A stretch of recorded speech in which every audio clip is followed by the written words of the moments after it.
주신 메토차 리랑링신 파디 상계 신두미 테르와리 broken namda shimma juparsho idam guru ratna mandala kamniyatayami Sangye idam sohi shoknamha janshu vardu dakmi gapsuchi Dahi Shinyen Ki Pesanam Ki Nrola Penchir Sangye Druparsho Sangye Shudam Soki Choknama Janshu Vardu Dakni Kapsuchi Dahi Shinyen Ki Pesanam Ki Rola Penchir Sangye Druparsho Sangye Shridam Soki Choknama Janchu Vardu Dakni Kapsuchi Dahi Shinyen Ki Pesanam Ki Rola Penchir Sangye Druparsho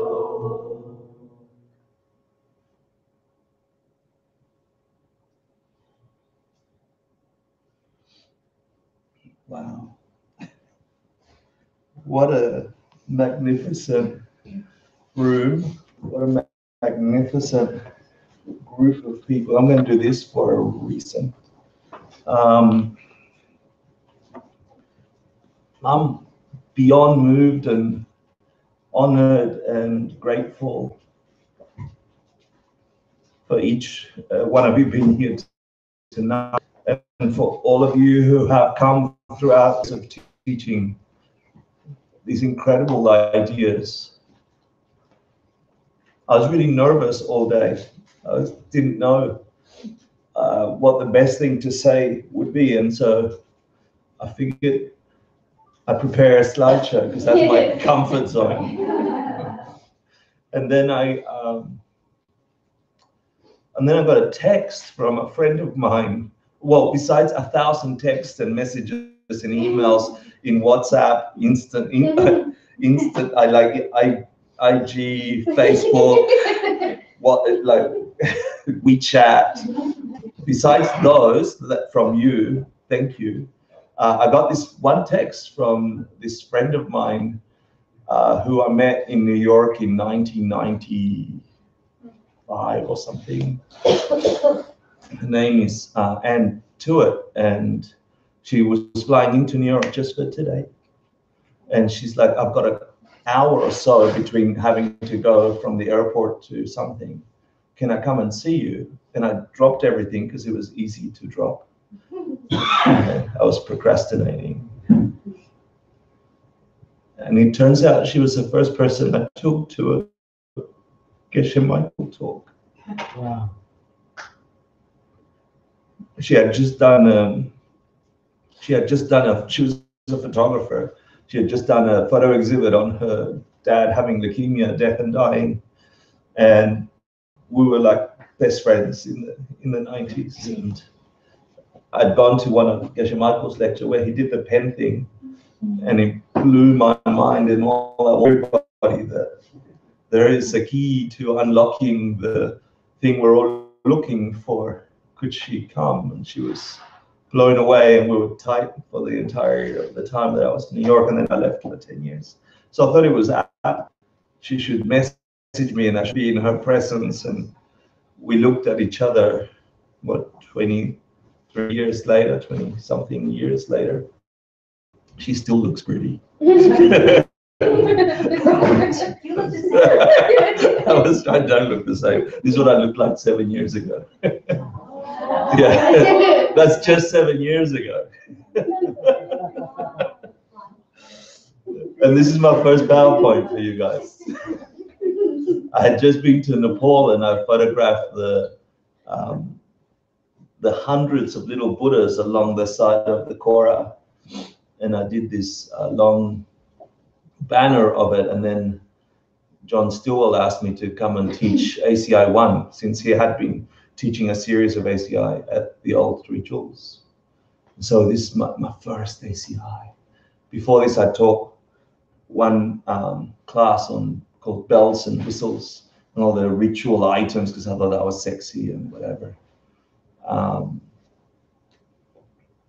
But many things happen in 7 years.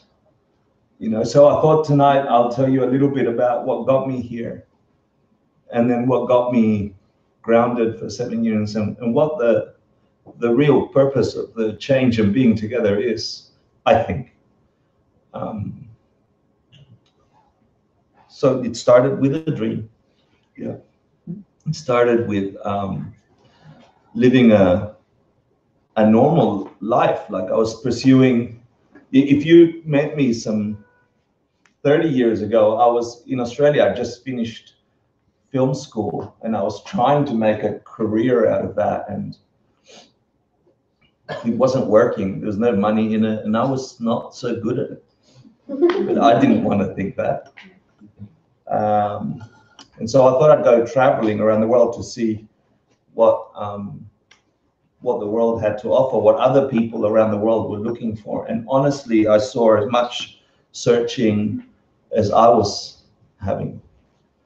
I saw in people as much longing for meaning and reason and purpose as I was seeking, but in different languages, different colors, different shapes, different food, different dresses.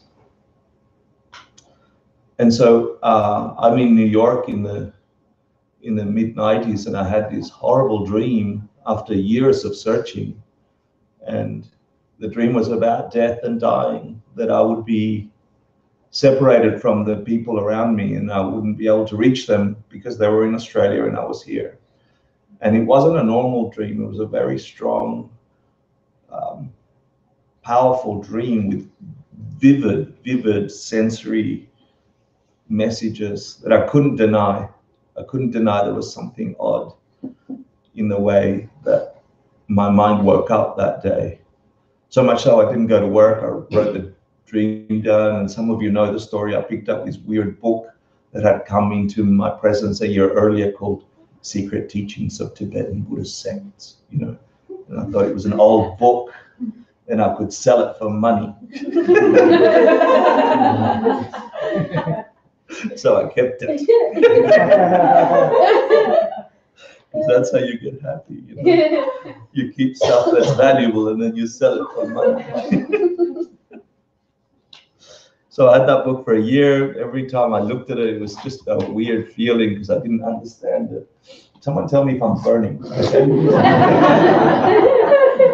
This fire coming out of my back. I mean, I felt a little.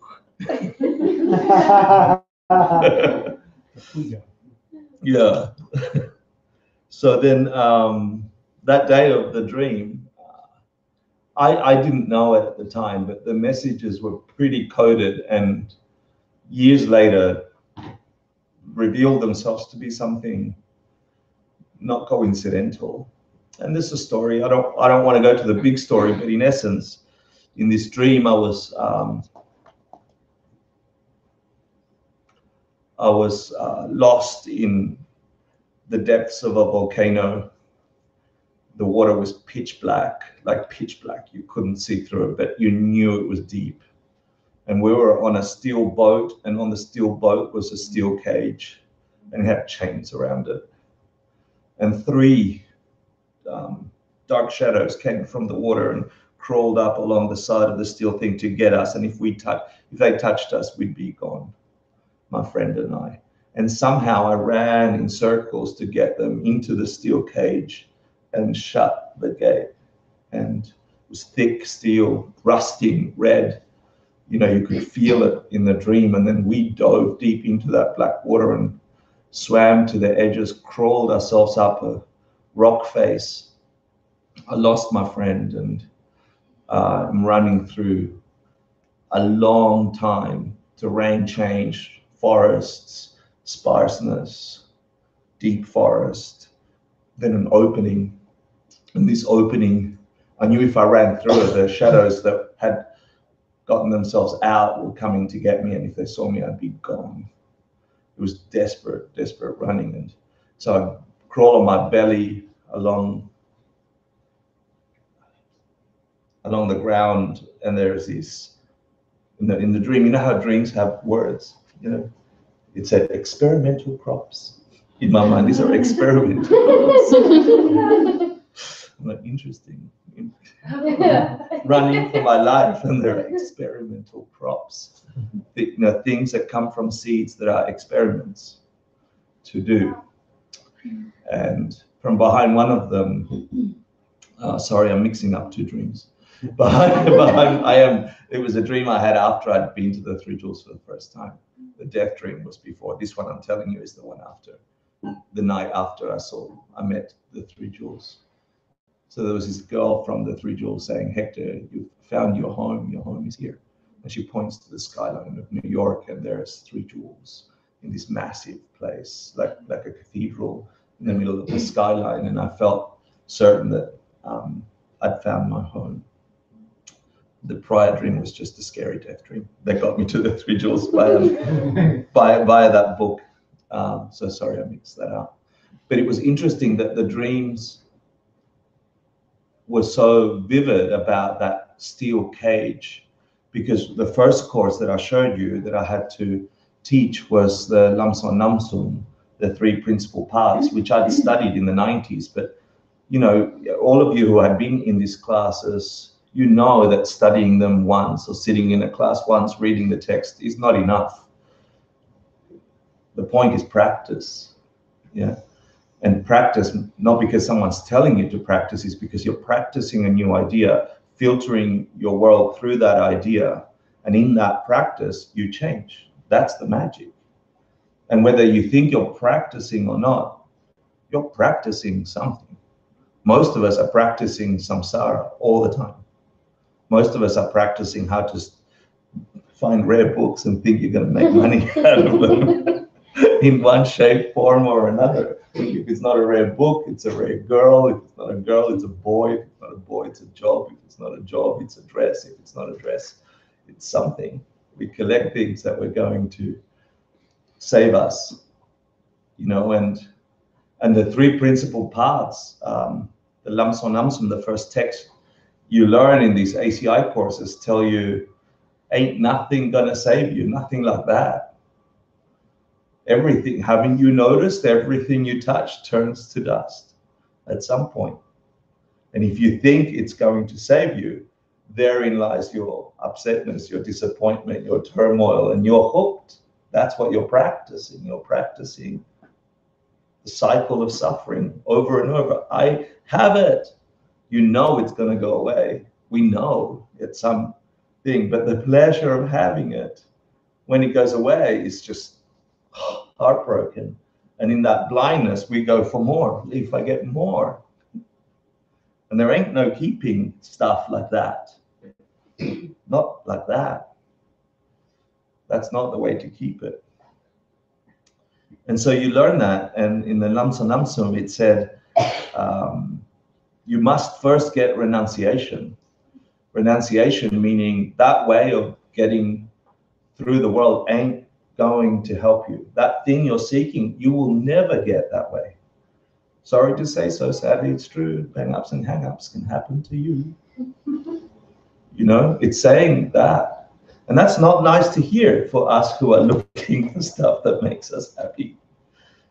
We don't want to hear that. It's so comfortable to be in this much discomfort. We're used to it. But we know that whenever we grab something, it goes, this is finishing. 7 years teaching.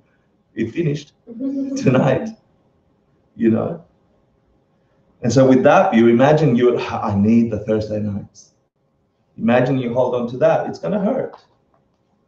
But if you see it for what it is, for what it really is, the ending is just the beginning. It's just another change. I wasn't always here. You weren't always here. I definitely didn't look like this all the time. You saw what it started like. And this is just something new that's starting. That's what happens to stuff. The non-attachment of thinking this gets me happy, coming Thursday nights get me happy, listening to this gets me happy. That ain't happy. That's just the buzz that you got because something else you did in the past is ripening right now. You learn that after staying here for a long time and hearing the opposite way of this, of getting happy that way. But I digress. I'm going to give myself permission to do that tonight. Is that okay? No structure. Do you remember that verse? Think of how your mothers feel. Does anyone remember that? Chained up in a steel cage, pitch black ignorance. Yeah, chained up in 4 chains, hard to undo. Yeah, I think I've got it here. Let me see if I find it. Stuffed in a steel cage of something self. Grasping self. Yeah. In something like in countless rounds they're born or something. That's right. Let's find it. Yeah. In countless rounds they're born. So this is the first thing we learn in ACI, and it's just the skeleton for everything else. It's a lamson namsun. So I'd like it if someone read it. I can't see it if I tried. I swept along four fierce river currents, chained up tight in past speeds, hard to undo. Stuffed in a steel cage of grasping self, smothered in pitch black ignorance. Do you want me to do the next one? In limitless rounds they're born, and in their births are tortured by 3 sufferings without a break. Think how your mothers feel. Think what's happening to them. Try to develop this highest wish. So this text is saying, first of all, recognize that the way you're looking at the world is the thing that's hurting you. Because acting on that basis, you're going to make a mistake, thinking your happiness exists outside of you, that your locus of control is somewhere out there. The essence of all these teachings is shift the locus of control. Recognize with logic and reasoning how you are the fabricator of your existence, literally. And if you get that intellectually and you see it at play and you practice it, you will then begin to see the world that way. And therein lies some freedom. But you're not going to do that really quickly without this wish. So it's asking you to think of everyone else. Think how your mothers feel means us, each other, you, the person next to you, the stranger on the subway. They're just like you. They just want the same happiness and are equally as unsure of how to manufacture it, so that we're forever pushing each other out of the way to try and get that happiness. And so for me, reading this and then hearing it probably a decade after I learned it, brought that dream to life. Why would I dream of a steel cage in pitch black ignorance? 3 shadows, principal parts. You know, like, what was it that I had to undo? And so for me, those messages were my secret reasons for staying on course. Because if I have to be honest with you, even within the 7 years, it's not been easy to practice that view. That view isn't natural to us. That's why we're here. Looking at the world that way is not normal. That's why we are here. That's what this is. This is not having that view. So of course it's going to feel you're going to feel discomfort if you try to not be here, because you're here. So the practice all of a sudden is this inside out working to transform what we're in. We're in a world where things break, and it doesn't have to be that way. The world isn't that solid.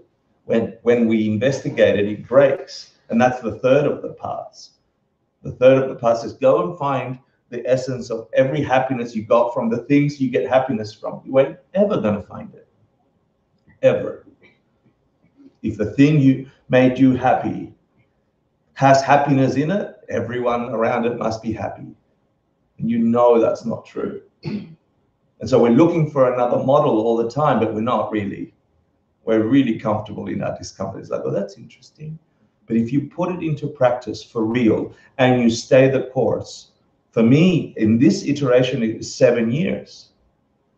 7 years of trying as hard as I could to trick you to come back. Honest. Leaving incomplete sentences or too much work to do. You can't do all the homeworks and the readings and the quizzes and be here all the time and build a 3 jewels and a community. It's hard. You're not supposed to do that. But my God, you tried.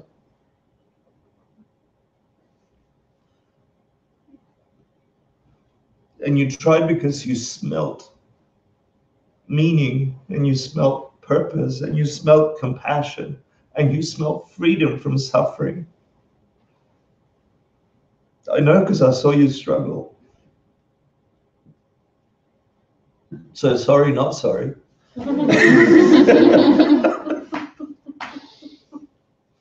Sorry, not sorry. Because that's what they did to me. That's what they do. Those teachers that are out there, they trick you. Whatever your shtick is, they cover it with the honey of Dharma for you to get lured into it. And you know, it's in the rejection as well. Rejecting it and fighting against it. And all that is part of it. Once you've got the 3 principal paths, the first skeleton that says, hey, aren't you sick and tired of things turning to shit? Yes. Done. Seats open. Your heart's ready for an alternative. And if you heard it, like really heard it, you sort of believe it when other things break down. You don't believe it while you're getting everything you want. And then when things start breaking, you're like, well, maybe there's something in that renunciation thing. That's it. Seeds in. You're screwed. Your samsara screwed. Yeah, don't know how long it's going to take. Things take time to grow. Cause and effect never fails. Never fails. And it's not just cause and effect there. Of course, we're under the same laws of cause and effect as everything else around us. It never fails in here either. So as long as you've got the idea of renunciation, you started on your path. Everything else is technique to make it faster. How do you make that faster? Think how your mothers feel. All the people in New York City desperately wanting happiness as their world and the loved ones around them expire in search for that happiness. Think how they feel, chained up in 4 fierce river currents. Oh, I've got a slide for that. So first of all, there's the illusion of a self in our cycles of being. You know, it's this reflection we have of who we think we are. And in a limitless round, we're born, we die, and in between we age and ache and hurt and get sick. And that's what we do. And every goodness is marked by those things. Yeah, every person will go through that. Every being will go through that. And so they say, first of all, seek renunciation, that the old way of looking isn't the way to get out. That, aren't you sick and tired of that? There's a different way. So to speed that up, you need either some wisdom, or you can think of all the people around you and say, are they just like me? And if just that thought, are they just like me? Just the premise pictures you already in erasing eons of selfishness. Just the idea that maybe, just maybe, all the other living, moving creatures here just want what you want and don't know how to get it like we don't. And in that, we're the same. We're akin. In that, gender disappears, race disappears, age disappears. everything disappears. Like we look into each other's eyes and it's the same yearning, the same want. And so just those two, renunciation, maybe there's a way out that's different to what I was thinking. That's it, the seed started, the cause and effect started. That'll ripen, that'll continue to ripen. Because when you light a fire of wisdom in a pitch black room, it turns on, lights turn on, you can see stuff. If you leave it dark, you can't. So when the light of renunciation as a possibility appears, your samsara is screwed. You want to speed it up? Think of how your mothers feel. You want to speed it up? Think of emptiness. Think of the way things really are. And in these courses, the 18 courses, you know every single class I've talked about emptiness some way or another. Karma and emptiness, karma and emptiness.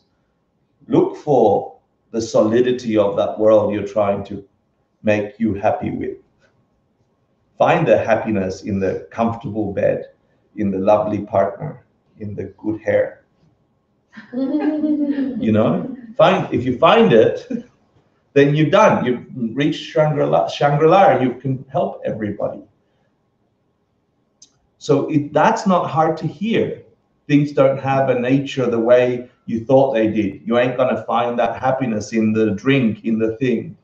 That's not what we want to hear. We want to hear, I want to find the happiness. And so at this point, many people sort of freak out at the teachings, disappear for a year or two, have trouble in their minds. And then as the world continues to break, eventually that seed starts to go, well, maybe there was something in that, or something else will pop up. And it will. And it did for me.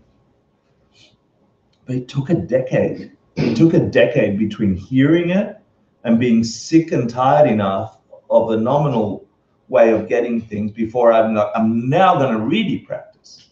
I'm now going to really practice. I was practicing all the time. I was just practicing garbage. You know, I knew that I wasn't going to get happy with the job and the partner, and not that way. Now, am I happy with the partner? Look at it. Of course. Does partner get you happy? Of course. Does happiness come from the partner? No. Does it appear to come from the partner? Hell yeah. Totally. For me. Easy proof of emptiness. Everybody be in a relationship with Stephen for 6 years. Including Stephen. You won't make it. You see, it's is there happiness that I experience from my relationship with Stephen? Yes, things are, okay, they exist. They don't disappear because we understood how they exist. He is empty of having that nature from his own side. He requires me. I require me to meet that, to have that experience. Is there something there? Yes. To what degree? That we talked about the last class, the 6 flavors of emptiness. Depends where you are in this understanding that you're really going to get it. And I'll get to summarize it. So if you want to speed up the process of practicing, from practicing samsara, practicing suffering, to practicing freedom from suffering, you need renunciation. And this, in the 7 years, that came in flavors all over the place, proof after proof after proof, how you ain't going to get out of the problems you're in doing the same old thing that everybody else has done for millennia on the planet. Proof, everyone else still searching. Proof, try it for a lifetime. How long do you have? And so for me, teaching these things was honestly I don't want to say Pandora's box. What's a nice version of Pandora's box? Is there a metaphor? Treasure trove? A treasure trove? A wish-giving jewel. Yeah, I was going for a non-Buddhist version. Aladdin's lamp, there you go. If you think about it, people like you and me, with fingers and toes, with minds and hearts, with hunger and thirst, throughout millennia have been looking for an answer, the answer, a way. And we have, you know, in our history, we got Jesus and Buddha, and we've got these iconic beings, Virgin Mary, and like we have all these iconic beings, but we also have this canon of their knowledge, of people's knowledge, condensed, so we don't have to spend 2,500 years trying to come to that conclusion. It might take us, it might take this mind too long to figure it all out. So it's this condensed knowledge. And what's knowledge? It's realizations. It's your heart going, aha, I thought it was that way and now it's this way, and I'm certain of it because I have changed. It's therapy in a bottle. So these courses, the 18 courses, for me was like more than 2,500 years worth of therapy in a bottle condensed. And it's a lot of transformation that we have to do. So there's a lot of content in there. Many beings like you and I with fingers and toes and wands decided to figure it out, sit down, and some of them went, aha, aha. And they're like, we should talk about this. Let's write it down. But the aha, these realizations, that's what the words are pointing to. Don't mistake the reverence of Buddhist thought for the canon of Buddhist literature as some reverence for paper and words. I remember a long time ago, one friend of mine said, oh, I know Tibetans. Yeah, they worship books that worship books. And she's sort of right and wrong, you know? They worship books that worship books. All the commentaries on the sutras, you know? And she's right. If you look at it as if things have a nature. But she's wrong if you understand that the markings on those papers, first of all, they're Tibetan. Before that, there was Sanskrit. Now they're in English, Chinese, French, German, Spanish. The markings on those papers represent those ahas of people with fingers and toes. The ahas that freed them from decades of misunderstanding. And in the hope that you would understand, they wrote it down. They're like, oh, emptiness is this, not this, but that, not this. Meditation is this, not that, and this, not that. Don't waste 20 years thinking you're cool. Because cool won't help you. Yeah? Don't waste 20 years, 30 years being like, I've got this is my life. I'm figuring it out. I'm self-made American. You know? There's something in the humility that comes to say, can I learn? Can I learn from someone? And that was hard for me. You know, I grew up being told by my dad, Vince number one, that, you know, that you got to take care of you. You got to take care of you. You know? And here's the great magic, that the one person that gets completely taken care of after realizing you got to take care of everyone else is you.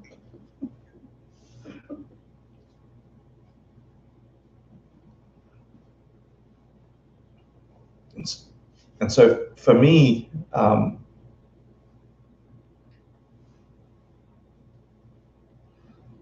seeing the external transformation in my life and the internal transformation in my life just over the last 7 years where I've met you,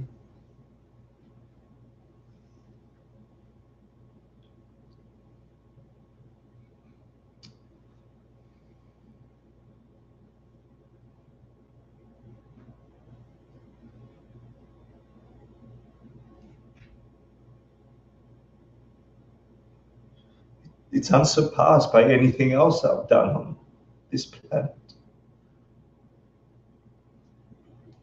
Like listening to your voices when we offer a mandala and take refuge, and my mind is like emptiness of the sounds. Don't hear Jacqueline. What's behind Jacqueline's sound?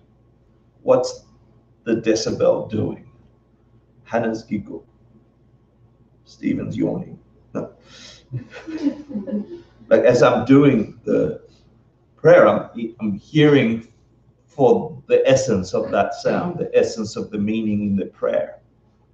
And the more I do it, the more I see you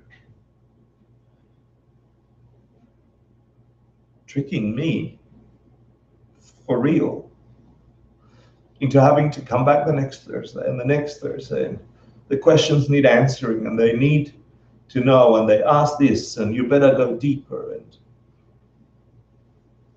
And every week has been escalating and escalating. And the center, the other one's breaking down this, asking for stupid rent. We need rebranding. People complained about the velvet curtains.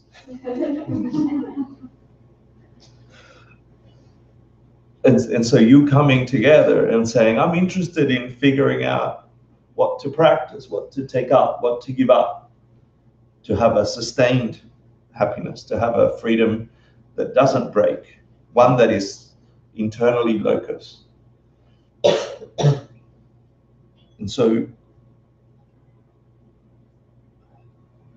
in listening for your voices or the beings behind the sounds, I close my eyes and I imagine who would make me make these efforts.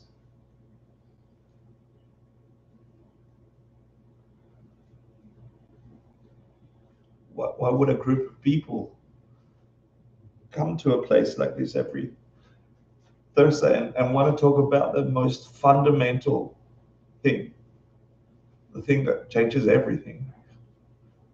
Why are they asking me? So I better know, I better meditate, I better have an answer. Because I remember wanting that too, and getting close and seeing a glimpse. I know what it's like to know that there's hope. And so you've driven me deeper and deeper into explaining these condensed versions of realizations from beings with fingers and toes. And you've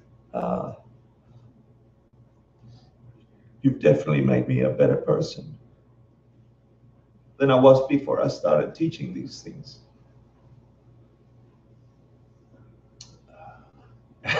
And Buddhism would say that's my good karma. So a thing to remember, I don't want people leaving here without asking a couple of questions. After the 7 years, I'd love it if we all had these things clear in our minds.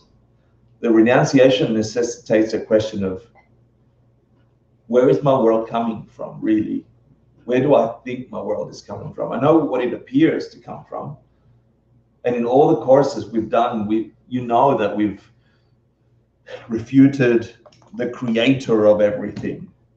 Because if you think someone's making your shitty boss and your upsetness, and if you think someone else is in control of who you are, then you can't get out. It's up to them. You're screwed.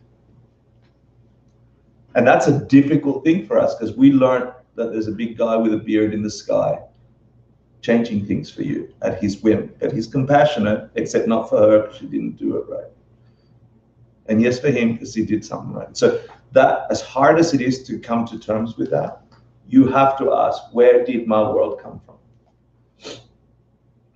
And you've got to come to some realization that you are an architect of your specific world to some degree. And that's the proof of emptiness. One situation, 3 people, 3 different experiences. Not in the situation, in the people. Yes, but I didn't choose it. That's right, not in the moment, but it's in the people. So then go deeper, go deeper. What caused it? What is it that's creating my experience in this world? And we better come to terms. I mean, there's these 18 courses will force you to say, is there someone out there creating my world? You have to investigate that. If they are, then you better figure out, are they nice or bad? Because if they're nice, then why cancer? Why baby cancer? Oh, they're testing people. Yeah, why test babies? But really ask, not be afraid. Really ask, where does my world come from? The one I'm experiencing, my shitty boss, my broken relationships, you've got to ask. And is it the cultural thing we learned? Or is it random? You know, the Big Bang, the cause and effect, the chemicals and electrons banging onto each other that came from nothing? Oh no, it came from a previous Big Bang. Oh, and that one? Well, nothing. And you got to figure out your particular reality.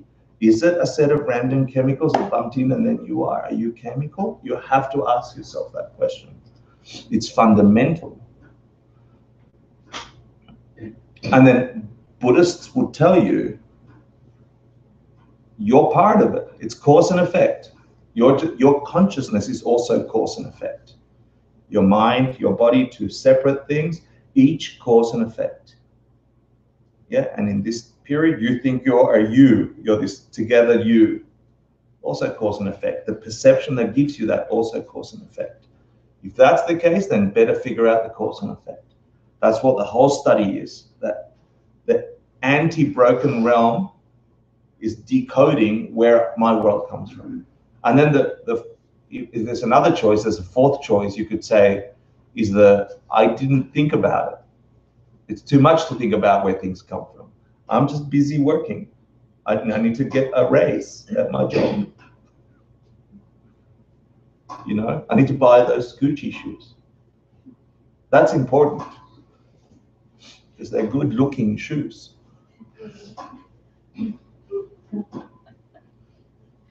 And that's just avoidance.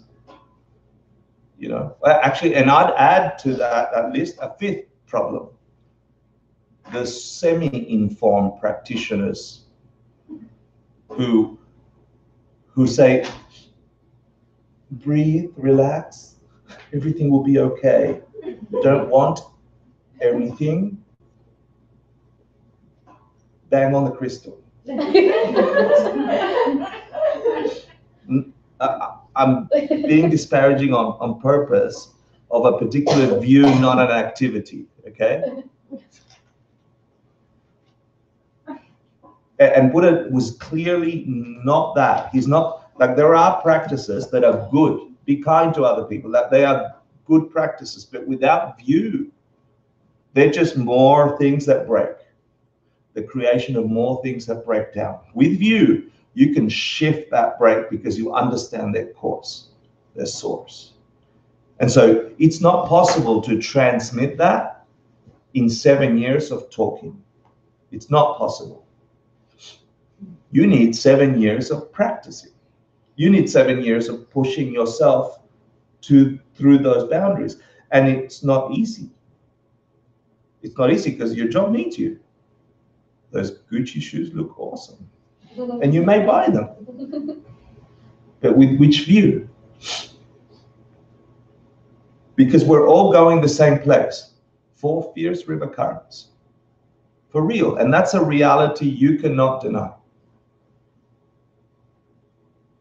But when you go deeper, looking for that reality, with that view of cause and effect, then Buddhists would say, even your perception of dying is caused. In which case, something else is possible. And Buddha was very clear. In the Heart Sutra, even. Yeah? There is no death. There is no death. What? There is no suffering. There's no suffering. What?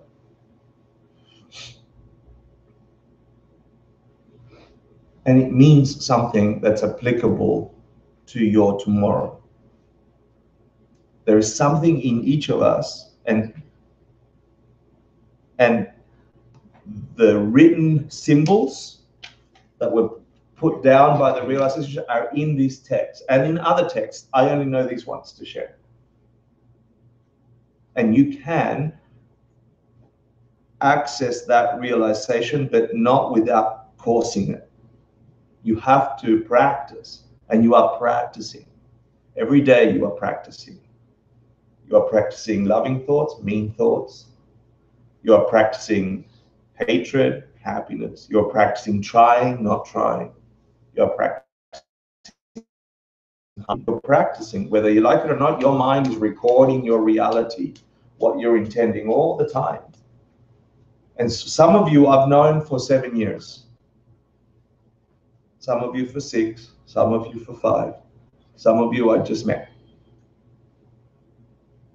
And I've seen you practice. I've seen you try. You know, you've been tricked by it, like me, to keep trying and keep trying with that misunderstanding that things, I'm going to get my result today. I'm going to see emptiness directly today. See, all the trying doesn't go away. That's the practice. All the trying is course for your results. They're coming.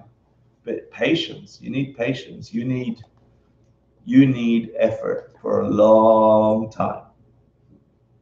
This program that is creating our experience was coded for a long time. Millennia.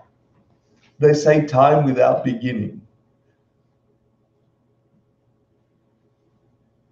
And so it takes a mighty effort to break that hypnosis, that propaganda of the senses that say things are real the way you're experiencing them. It's in our psychological DNA to think that way. And anything that threatens that, you think is going to give it up without a fight. You think misunderstanding the world is going to go, oh, okay, I just saw reality, thanks.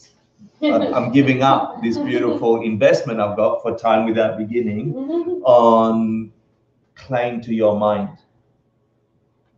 The misunderstanding of the world, that ignorance, you know, we've personified it in throughout religious texts by demons and, you know, the devil. And I believe we've personified it, but it's in us. It's this misunderstanding of the world, the thing that entraps us, that causes us suffering and hurt.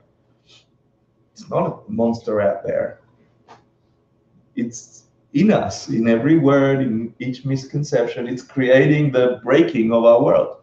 And that little bastard can disappear because it's caused. It can break. It can be broken. Like the light in the darkness. And so for me, these texts are that. So one fundamental thing is, if you begin to ask, where is my world coming from? You're beginning that process. If you're steadfast and not giving up, it's staying power.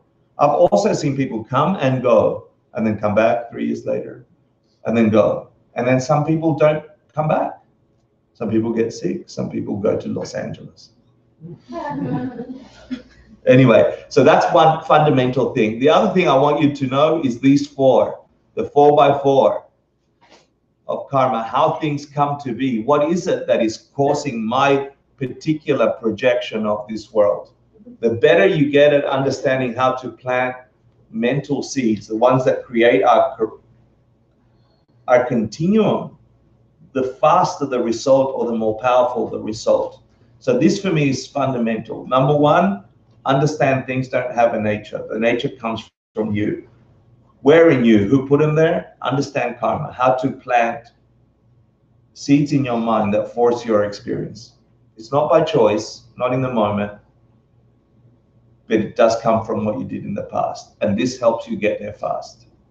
And then to speed all that up, then bodhicitta, the thinking of how your mothers feel and acting towards them with love and compassion, despite yourself. That's practice. And you can do it for a year, you can do it for 3, you can do it for 10. It's a mental thing. You're going to do stuff anyway. It's a mental thing to add to it an understanding of where things could come from and what I'm doing by this action. You're going to eat food anyway. Why not load it up with the highest intention possible? You're going to poop anyway. Why not think you're purifying for everyone else that's got constipation? You're going to have heartbreak anyway. Why not imagine that as you have heartbreak, other beings don't have to have it at that time? You're going to be disappointed anyway. Why not imagine that in the millisecond you are disappointed and suffering, no one on planet Earth could be feeling that because you are feeling it. And really wishing that. That mind, those imprints in that mind will have a result. You're still going to be heartbroken. You're still going to be disappointed. You're still going to poop, and you're still going to eat. And everything in between. So it's staying power. Then that gives the locus of control back to you, not some bearded guy in the sky or some randomness from chemicals banging into each other or from, I don't know, too much to think about. I want Gucci shoes. And therein lies you beginning a practice. And so there's a bunch of things I want you to realize in daily practice. That self, that mirrored self, the more you do it, the staying power, the endurance that you have begins to crack open your identity, who you think you are. Who you think you are is not that solid. There is a magic that happens when a tragedy happens to you. You get to figure out all the things connected to the identity of you because they're falling away, and you've got to figure out who you are. And if you've been practicing, well, the only things that begin to form are the things you've practiced. So all those thinking of other people's pain and other people's suffering and wanting to remove it, that comes in place. So as you crack open the illusion of the self, a nature inside of you appears. This Buddha nature, this essence, this unshakable truth about you, that you are as empty as everyone else, and everyone around you perhaps is also that way. And your practice gets ramped up, and that gives you energy to go deeper and deeper.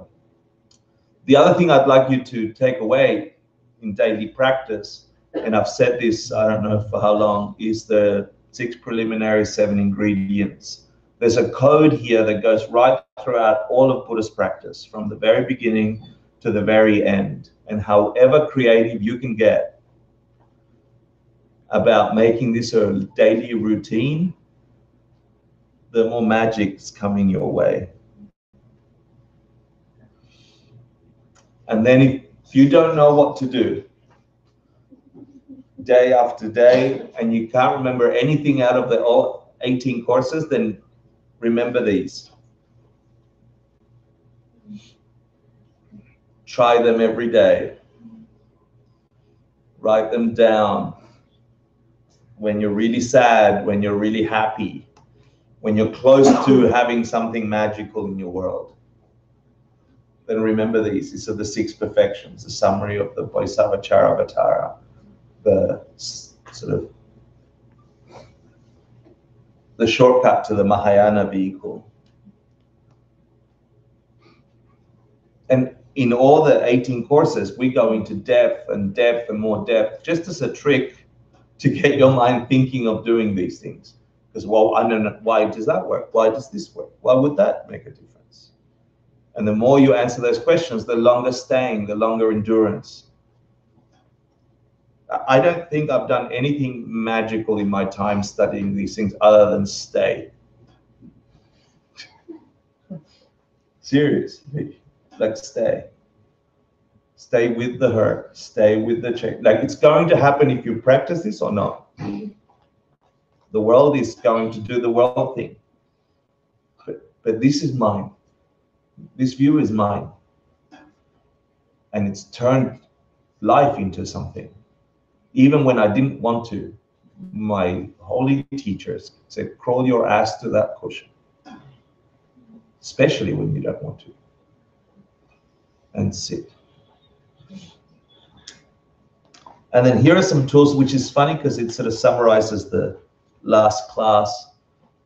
And when things get too much, or things get amazing, or you're at breaking point, at the bare minimum, remember the first world view. Yeah, this too shall pass. Things are not unchanging. Even shitty things change. So just stay, you know. Or the second world view, if you can master it. You know, there's no control. I can't do anything about this at the moment. This is how it is now. Okay, this is how it is. That lets you some breathing room before reacting and causing more problems for yourself. And if you want to level it up a little bit, maybe look for the magic and say, maybe there's no coincidences here. Why am I with this shitty boss? Why did I have this breakup? How come I had to feel this way about it? Why don't they seem upset? And then when things really get you grumpy, remember that things don't have a label to them automatically, that there's no judgment. Your music isn't the greatest music in the world. So don't get over a fight about it. It takes two to tango. There's always a silver lining to everything. Yeah, part of it is over there and it's not 100% from its own side. I'm at least responsible for 50% of the problem or the happiness. And all of this will buy you some time as you practice and you study and you think of these realizations, these aha moments from beings with fingers and toes that left you a message in a bottle that you have to drink over 7 years. But lastly, the one that we've been teaching here nonstop is if you get to this, if you can get your mind even for a millisecond of this, that things ultimately don't have a nature. There are things, but they don't have an iota of a nature. That nature is completely, utterly dependent on the perceiver. If you understand that emptiness means there is absolutely nothing in this forcing itself on me this way. It doesn't mean this isn't here, but this as a drinkable bottle is not its nature. That is dependent on a mind that's projecting that on an otherwise emptiness. And your minds are similar to mine, so they see the same thing. But if I put this in front of an elephant or an ant, they'll have different perceptions. And don't think there's just elephants and ants and humans perceiving objects. As there are beings that we may not be able to see that also have perceptions that are not within the realm of our perception right now. If you can hold that view and understand that you are forced to see it this way as something that nourishes you, and that came from something being forced from you to it, that something, that dependent arising, that karma, can only come from you having given sustenance to others in the past. For you to experience it that way, you must have given something similar to others in the past. And if you understand that link, then every single practice under the sun, Buddhist and not, will make sense to you. Kindness makes sense to you. Compassion makes sense to you. Meditation makes sense to you. Investigating the nature of your mind makes sense to you. Purification makes sense to you. If not, they're just practices. They're just more stuff. And so the last thing I want to say, thank you for letting me talk on and on and on, is that the biggest thing in the staying power of being here is having seen you practice, having seen your eyes looking back at mine. And over the 7 years, that experience for me has gotten sweeter and sweeter. To the point that there were times where I didn't see you normal. Where I saw you a little special. Each one of you. A little bit more special each time I looked. And I saw so many of you tricking me into sharing stuff that would get us all to see the world slightly different.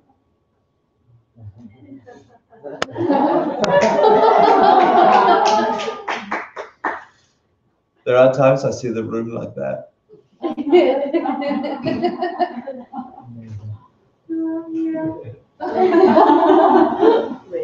And all I want is for you to see your world like that too.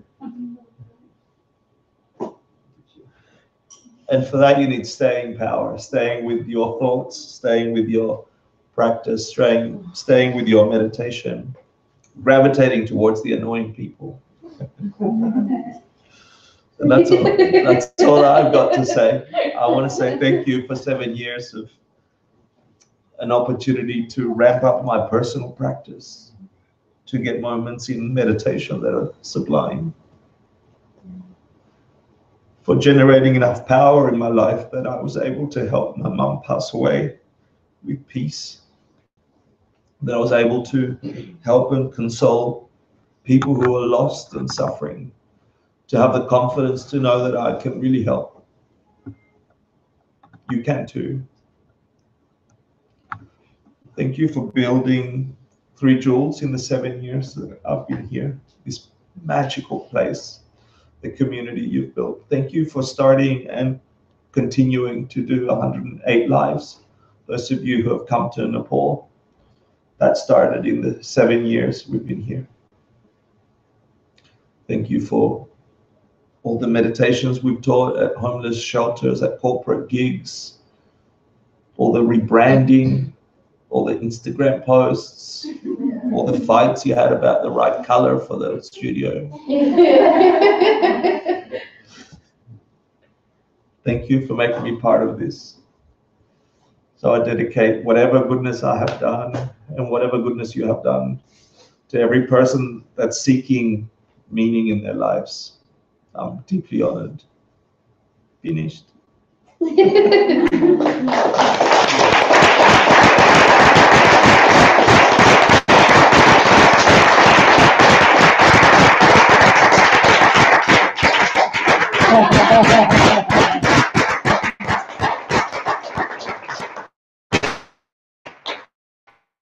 You guys. I just want to remember if I can. Let's see if we can do this. Let's see. Look like you are sort of happy. Okay. Okay. 3, 2, 1, and it's a panoramic. And then we'll do a non-panoramic. Okay, it's not good. 3, 2, 1. Happy and happy. Grateful. Thank you for teaching. My pleasure. Thank you. My pleasure. Please stay together. Yeah. Oh, I can talk. And you gonna do something? Yeah, so we have something prepared for you. Sarah, Yeah. stand up. Oh, should I do Yeah, something? totally. So thank you all for coming tonight, and thank you, Holy Hector, for teaching. We have something prepared for you. And we're really excited to share some of the things that we learned from you. And a lot of people came together to make tonight happen. And we have a little gift. I'm not sure how long it'll take to. Is it rigged up already? Yes. It is. Okay. No, So, it's not. It's not. It is. I was just looking at the audio. Oh, okay, perfect. So, on behalf of all of your students, we have a video of all of our highlights from you teaching for 7 years. So I hope you enjoy. I hope the rest of you Great. enjoy. Thank you. Sarah. Check it out. Yeah. And then before we leave, I want to talk a little bit about what my dream is for 2019 and the Dharma classes here. So you can Yeah. do that in 26 minutes. Yeah, I'll do that in 26 minutes.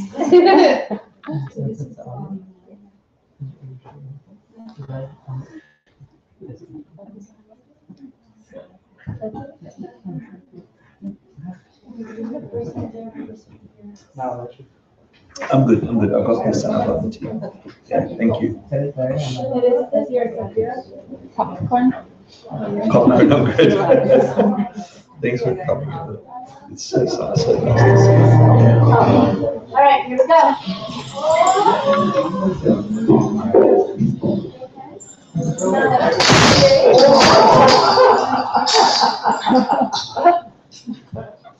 Yeah. So this is maybe about something maybe not all being happy there is a theme of consciousness. So a little bit more about that in just again. But first of all, there's some traditions that we bring to this practice that we've been going through. It's a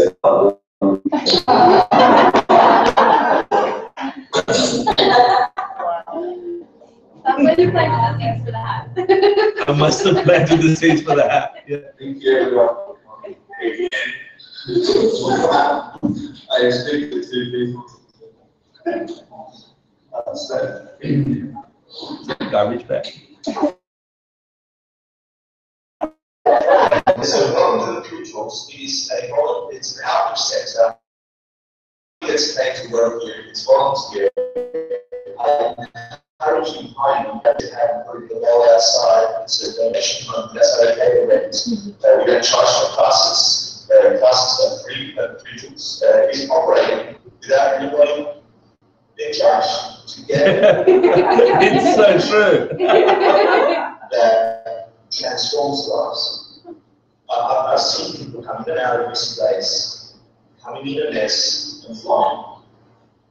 And the only reason I'm on this cushion is because they won. You can't say it doesn't work. You know, keep the place running. It's no one else's place but your place. It's the rituals. You're welcome anytime to allow other people to come and have experiences by living in my house. This is all I ask. Things that the voice of us that can't play a little.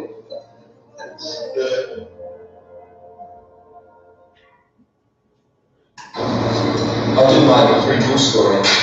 My name is Hector Marcel, drawing lower child. I was born when I was really young. I was born when I was really young. 7 years. I know that some of that's you're in the space right now. This is that since we had 6 years ago. That's true.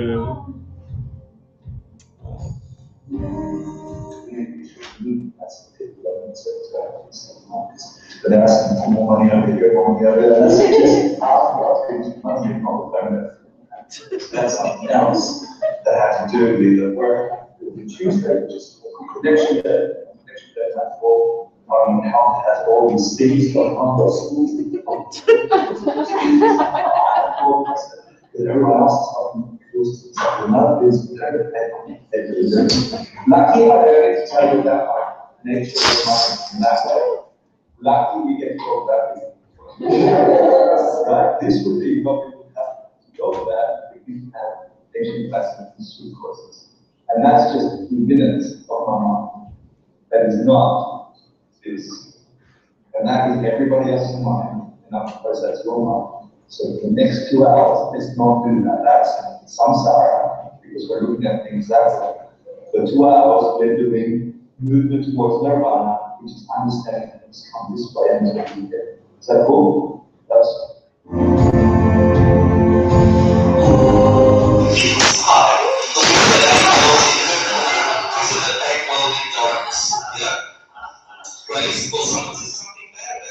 or you know, Hector doesn't really know all this stuff. He's just talking.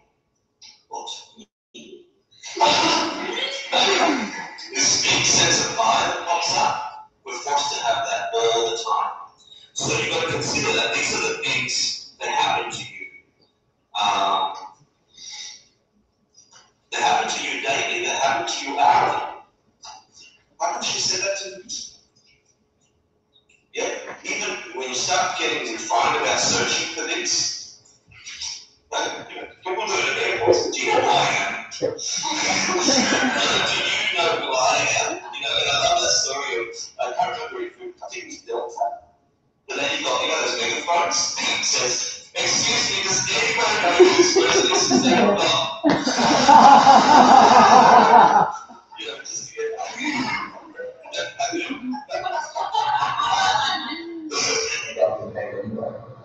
I mean, I keep saying this for me, one of the most impactful lessons that I got initially about coming face to face with the reality of my world was that even the happinesses that I thought were happiness, right, relax tomorrow, that's fun, you know, have my hair, nothing, took refuge in my loneliness.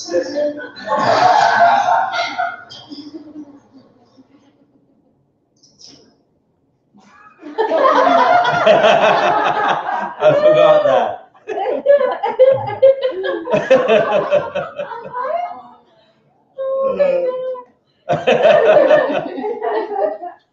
Anything to keep you coming back. That was me trying to get you to come back.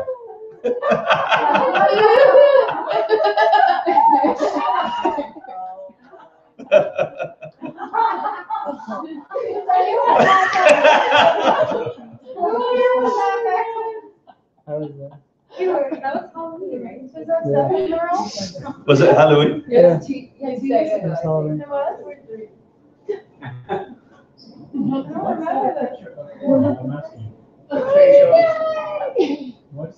All my arguments. Were you here for They consider the entire process of 13 courses that we've just done. All of them have done the thing that interprets everything. The nature of your mind, the nature of your consciousness, the nature of We're getting wisdom all over the floor here. So I'm not looking to try and remember the class. Is that Yuki bringing me bubble tea? Yeah. Thank you, Yuki. I want you to try and remember your experience of the world.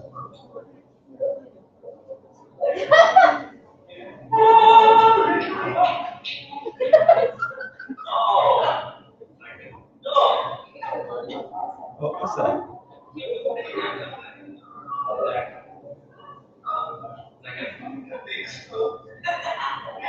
That's good. I just think I'm not happy myself.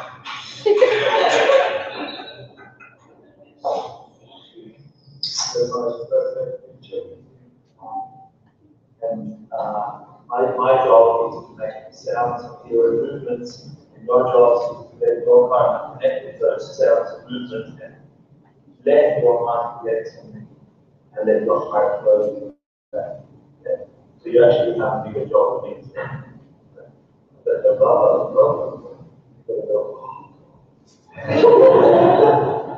So that's not there when you continue. Yeah. So thank you for letting me do the blah.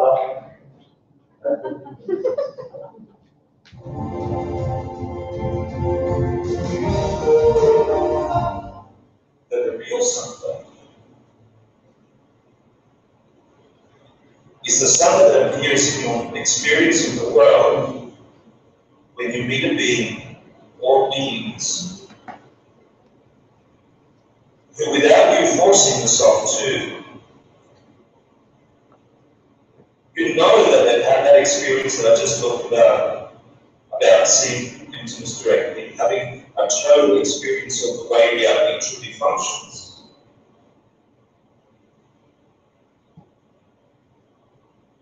And so you're not walking this planet with 7 billion people and everybody's looking for how do things work? Why doesn't my husband work? How come I worked really hard at school and I didn't get that job? How come I worked so hard and I don't get enough money?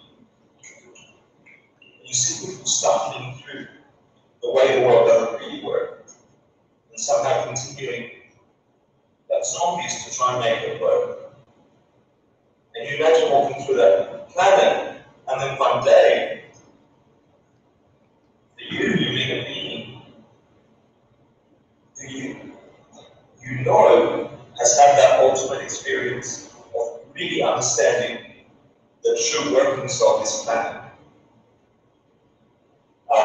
And has seen the ultimate reality, has peeled away the non-functioning of this world, and you have this direct experience of them as that enlightened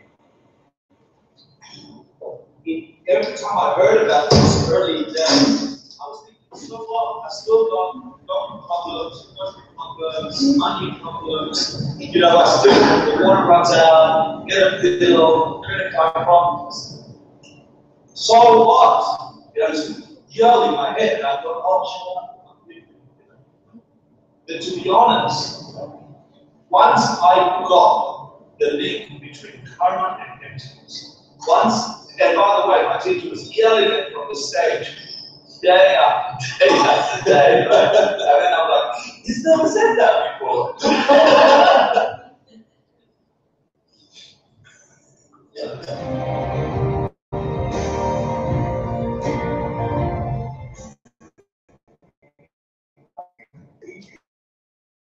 Okay, to prove to ourselves through practicing through our mental process.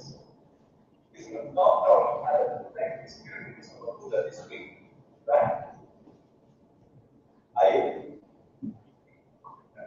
Nice, we don't really know. That's one of the reasons we study project. We don't know. We're thinking that we operate, the world is coming this way. So everything we experience, we think that's the way things are. The study of what we make is good. First and foremost, the self, the possibility, the real possibility that you are not just some human that has to do a human cycle in real life. You can be outside that real being and not self-existent. That's special. And you can bring other special concepts. Logic helps you understand that debating burns it into your mind. Yeah? And then you're not meditating, you're not serving other people, you're not eating vows of rarity and mind. The seeds are going to life. This 5, 7, 9, 3 years. Yeah? They need special fertilizer. The special fertilizer is what the stuff we study. So the heart of waking you the hell up. You just sick and tired of being sick and tired. You're just sick and tired of trying to make things work the old way. And you've been flirting with Eastern philosophy or the practices of meditation or whatever it is. You're just dumb. That's obviously for pronunciation. You're sick of it. You're like, it doesn't work. All this stuff is just temporary change. Sick of it, you've got some foundation, low jogging here, low jogging, okay, and set it on fire.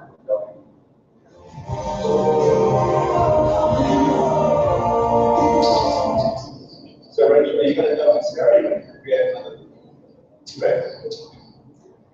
Introduce everybody's name on the sheet.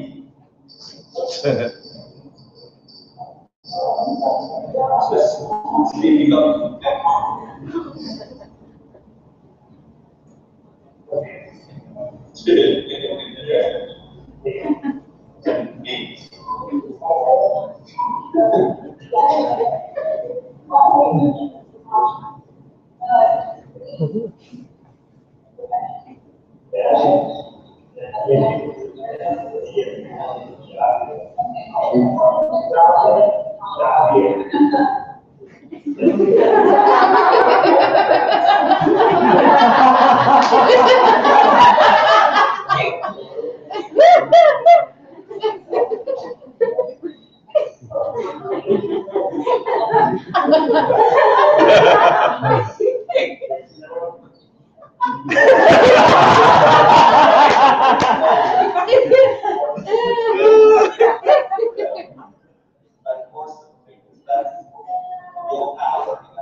thank you.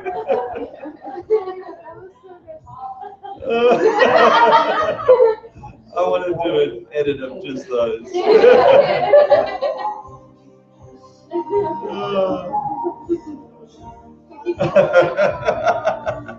You guys are me. Thank you. Thank you. For the next 2 hours. and listen with a heart of whatever that means. There's a perfect being available, a mind that is capable of understanding the nature of things, a heart that is capable of understanding purity and love.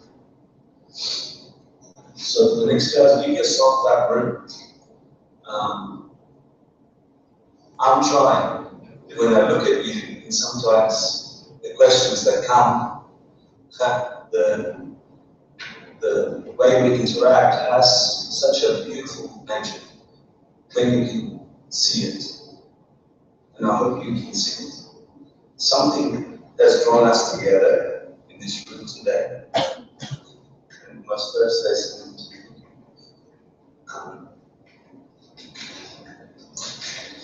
Tell you that. One of the conditions that you understand truly the nature of that. Why? So why do you accept? You've done all the hard work. All you have to do now is to take that this with other things.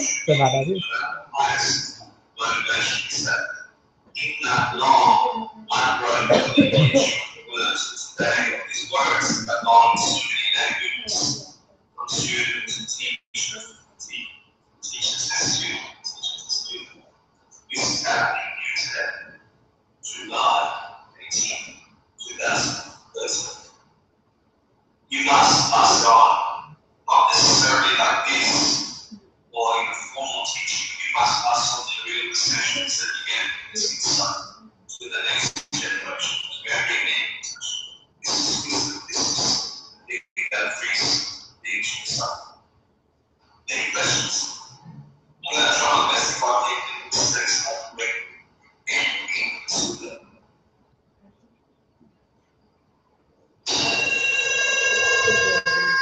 The foundation of question apology to the sutra. The question of the paru to Shimpadla question of the question of the dominant partner and exalted sutra of the great light, the perfection of wisdom. Complication of the destiny, thus partner. This in a year when I'm looking for first grade 12, what just happened for you to get this. So please think of your motivation for being here. Something brought you here and didn't put you outside or in the bar or on the couch or all the other options we could be doing. Something brought you in here. For us to are listening something for us to get this unique group. Yes. Nothing comes from nothing. Everything has a cause. Something caused us to be together thinking of these things. I invite you, please, check your deepest motivation when you get to this incredible cause and see if you can connect it to that wake up seed that you have, that Buddha seed inside of you. Now wish that each one of you that these things do to you what they did to me in 1996 time when I first heard these things. I existed. This incredible, beautiful thing is disrupting my comfortable shitty life. There's a certain amount of comfort in working and being in fashion, photography, and doing whatever the hell I was doing back then. It didn't matter. I had a beautiful, useless existence. I had a beautiful way of always getting depressed about something. I had a magnificent way of engaging with the world that always worked. That tension, after a while, I couldn't figure it out. So I turned to finding these ideas that have been at my ear for 2 years now. And changed my life. Now, and in a way that's hard to explain, it's in a way that's active to this day. And that mind, I can't give it to you for what I want. And I hope that these ideas do that for you in your particular thing, in your particular life, whatever it is that you need. If you understand that, then the way things appear can shift really, not temporarily back. And so for those fortunate enough to pierce through the appearance of these teachings from ancient Tibet and India, for those of you who get the opportunity to actually hear the song that's holding somewhere in there, and then you have the guts to break through all the stigma of cultural references and self-weirdness. You know, actually put some of these things into practice, like meditation, contemplation, compassion. You'll see results like you've never seen before. So it's been my privilege to teach over the last 7 years, and this is the last formal class, and I could probably cry a bunch of times.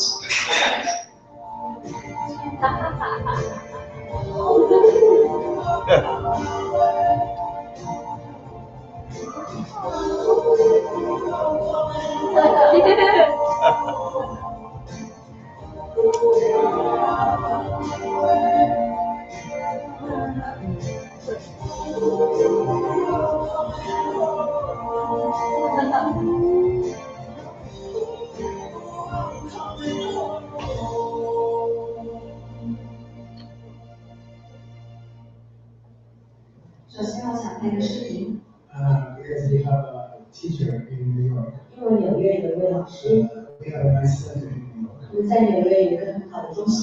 For about 27 years. And it's called Sunbao. We named it after Yutong's son.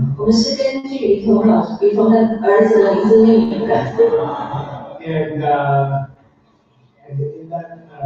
in that place, the director. His name is Hector Marcel. And he's been teaching the ACI courses. 18 courses. For almost 10 years. And they are just finishing. 10 years in Stockholm. So we're going to try to convince him to start another 10 years.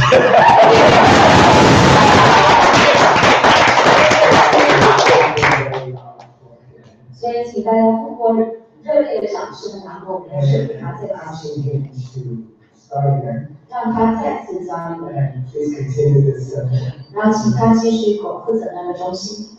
are teaching meditation and yoga to the homeless people who live on the street and in the city of New York. It's a heavy lift. Together. So if sometimes we like to go to New York, please come to the center. All the classes are free. 27 years. Which is a lot of pressure on me and him. So we'd like to thank you very much. So the Catholic can go.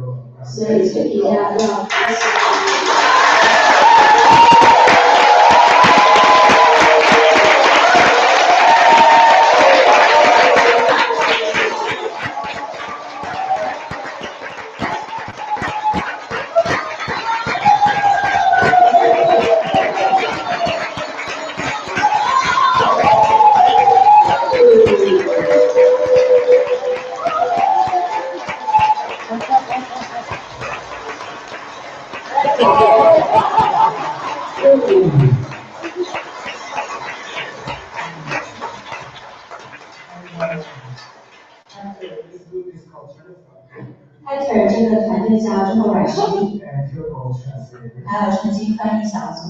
China's top female power are the 40 most cool executives in China. 这40位软实力同学是中国最酷的这些企业家。They're going very deep into all the different schools. This right now. 他们现在这堂课要学的就是深入学习各个派别的内容。And the translators will translate everything that they translate into English. 然后翻译团队会把老师的翻译的所有东西再翻译成中文。Into modern Chinese, which anyone can read. 就从英文翻译成现代中文，就是人们通俗易懂。I think yesterday they committed to 20 years translation. 我想啊，昨天他们已经承诺的翻译工作是20年了。So if Chinese people can commit to 20 years, you could commit to 20 years.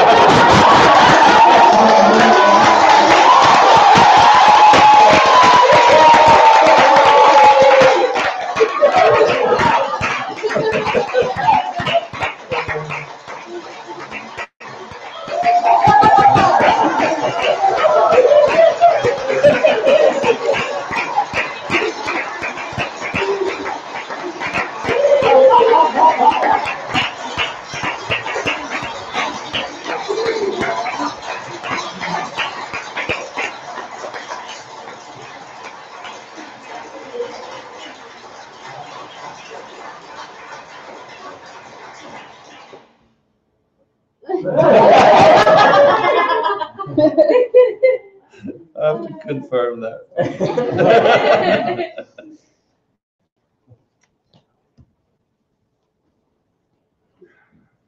So it's kind of funny here to be the teacher. Please keep teaching. Please stay, please stay, please stay. These. Oh, yeah.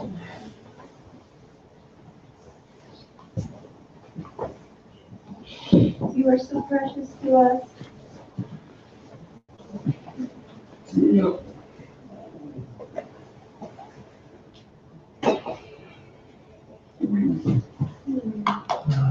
I'm grateful for forcing everyone to watch me for 26 minutes.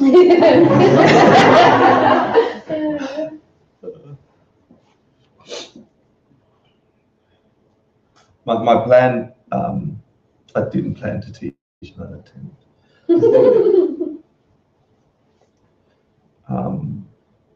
But those people in China, that group in particular of translators, are really some of the hardest working people who, against all odds, are translating these incredible ideas into modern Chinese, which is powerfully dangerous. Yeah. And so they're meticulous about removing anything that's culturally troublesome whilst maintaining the pure teachings. So that's incredible in itself. That group of people, I've met most of them.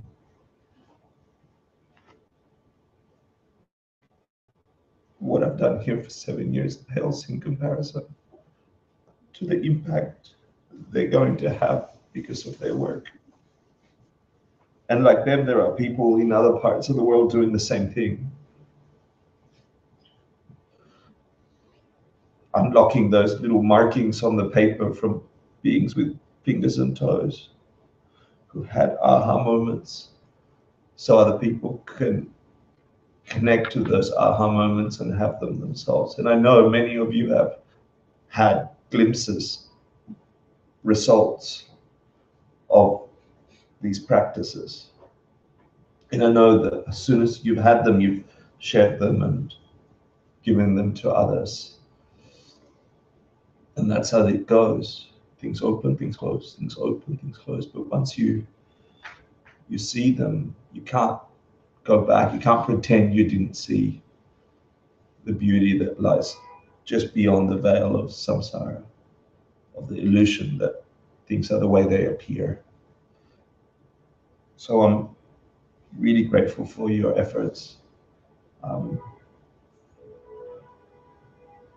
sorry if I wasn't more eloquent.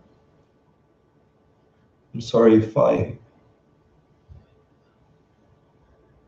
didn't know exactly what you needed at times.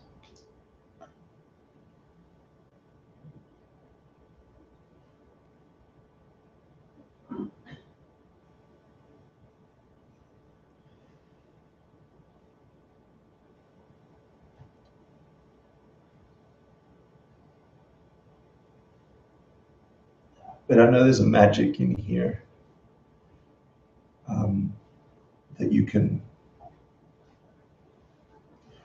tap into at any moment, because it's always there. And the only thing that's stopping us from abiding is just a bad habit of thinking things are the illusion. So whatever is going down tonight in us getting together, may that stay with your consciousness a lifetime and beyond, and may it impact every being you come across. Every time you see a person hungry or hurting, laughing or in pain, may you know the engine that makes bliss turn on, and you remember that you have that power, and that you, being close and are close, or have touched it, I don't know. So my plan, as at least my time, my offering of time at 3 Joules is for 2019, I'd like to make sure that everybody that didn't get to do the 18 courses gets an opportunity to do what courses they didn't do, either in small groups or workshops or weekend retreats, to do a fast catch-up in 2019.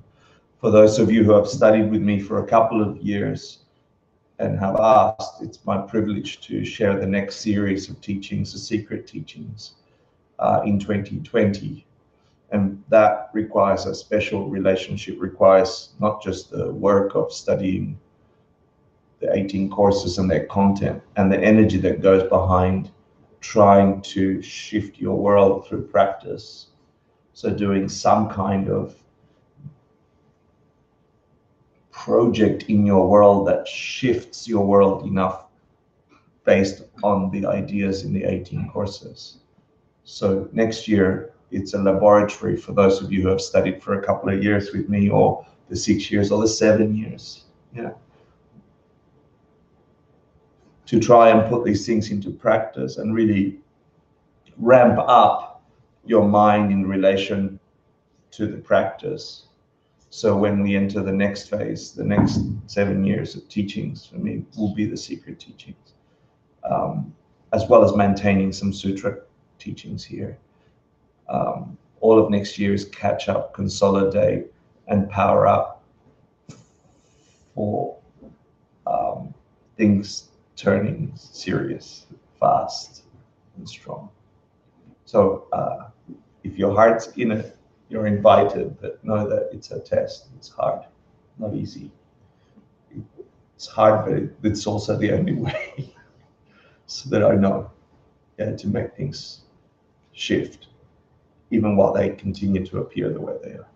So that's what I hope. And then for the 3 jewels in general, we have a bunch of teachers in becoming who will be running these workshops and classes, people that have studied here for 6 years and more, that can share the essence of these teachings. And I hope to see you as often as I can next year in 2019, either in the workshops, in the mini courses, both each other, and I'll come visit, or I'll come and teach some more. This was really touching. I'm really grateful. Thank you. Thank you. My pleasure. My pleasure. I don't want to keep you also too long. Yeah. Is there any more proceedings? No. No? Two things? So one thing is that if you did not sign in for this class, please do, because what we'll do is we'll send an email saying, hey, are you interested in doing that prep work for the secret courses? And that way you can respond yes if you're interested in being included. It's not going to be heavily advertised 3 jewel stuff. It's going to be a bunch of people who are extremely motivated to work for hours to prepare. So if you are interested, it's going to be super fun and super hard, but please make sure you sign in, because we'll get you via email. And then the second thing is sign in. go to the person and have them put you in on the iPad. Oh. Who's a karma yogi tonight? Jenna. So if I sign in tonight for Yes. class, I'm on the list? Yes. Yeah. Second thing is yoga teacher training. True. If you guys want to try to access these teachings in a different way, in a really beautiful physical way. Coco is still here? I am still here. And Allison is still here? No, Allison left. Allison left. We're representing what 3 jewels offers: yoga, meditation, dharma, through the yoga training. It's a different form of practice that goes along with the philosophy. So you'll see the union of those two, how they work together in that training. And there's a Q&A next Wednesday if you want to learn more. And the early bird special ends December 15th. So you can save some money. How much? $250. You save $250. For how long? What do you mean? It runs for 10 weeks. It's about 3.5 months. So we meet 3 times a month with 1 weekend off. It's on the weekends, Friday, Saturday, Sunday. And we have a little bit of it online. And there's a question and answer this Wednesday, if you like, if that works for you. Or you can just grab me. And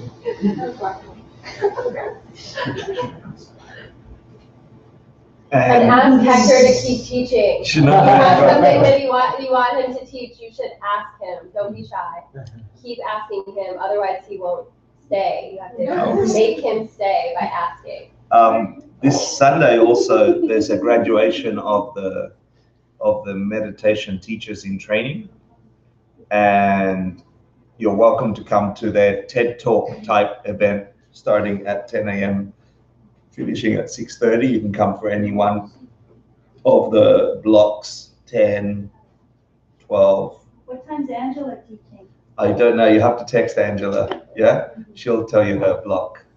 But please come. It's bound to be a nice. And then Three Tools is having a sort of staff volunteer member party Sunday at 7 p.m. And you're all welcome because you're in this class. Yeah, that's it. Hooray! Please go home with a full heart. Please go home with a full heart and know that there's something special here.